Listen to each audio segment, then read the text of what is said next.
পাকিস্তানের বেলুচিস্তান, খাইবার পাখতুনখোয়া সহ একাধিক প্রদেশে সাম্প্রতিক বছরগুলোতে বেড়েছে সন্ত্রাসী হামলার ঘটনা।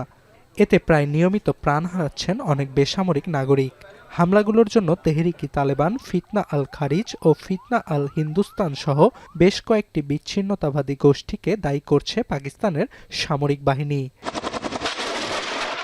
সন্ত্রাসীদের নির্মূলে পাকিস্তানের সীমান্তবর্তী প্রদেশগুলোতে নিয়মিত অভিযান পরিচালনা করছে ইসলামাবাদ, যা উদ্বেগ উৎকণ্ঠা বাড়াচ্ছে দেশটির সীমান্ত ঘেঁষা বিস্তীর্ণ অঞ্চলের মানুষের মধ্যে।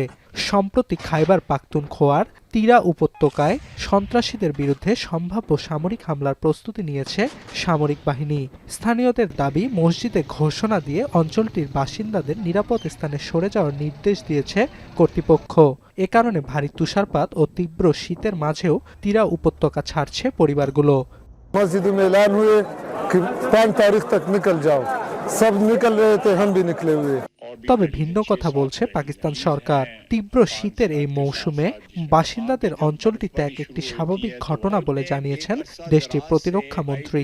वहाँ पे जब बर्फबारी शुरू होती है तो वहाँ से माइग्रेशन स्टार्ट हो जाती है। फौज ने एक अरसा दराज से आईबीओस के फेवर में ऑपरेशन तर्क कर दिया। तो ये कई साल से ये प्रैक्टिस जारी और सारी है, इसलिए ऑपरेशन का वहाँ पे सवाल ही नहीं पैदा होता है। এ সময় খাজা আসিফ অভিযোগ করেন, খাইবার পাখতুনখোয়ার প্রাদেশিক সরকার জনগণের নিরাপত্তা দিতে ব্যর্থ হয় কেন্দ্রীয় সরকারের ওপর দোষ চাপাচ্ছে।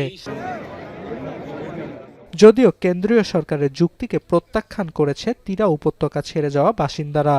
साल हो रही है, लोग उधर ही रहता है, और अपना इलाका है, सर्दी की वजह से किसी ने नहीं छोड़ा है। ये ऐलान की वजह से लोगों ने छोड़ा है कि यार इधर से तरागरी हो रही है। তিরা ছেড়ে বাসিন্দারা আশ্রয় নিয়েছেন পার্শ্ববর্তী বারা জেলায়। শহরটির সরকারি নিবন্ধন কেন্দ্রে সহায়তার জন্য ভিড় জমিয়েছে কয়েক হাজার মানুষ।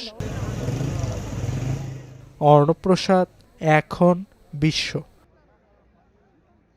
72 ঘন্টা ময়েশ্চার লক সমৃদ্ধ লিলি বডি ওয়াশ, শিয়া বাটারের গুডনেস স্কিন রিপেয়ার করে রাখে সফট ও গ্লোয়িং।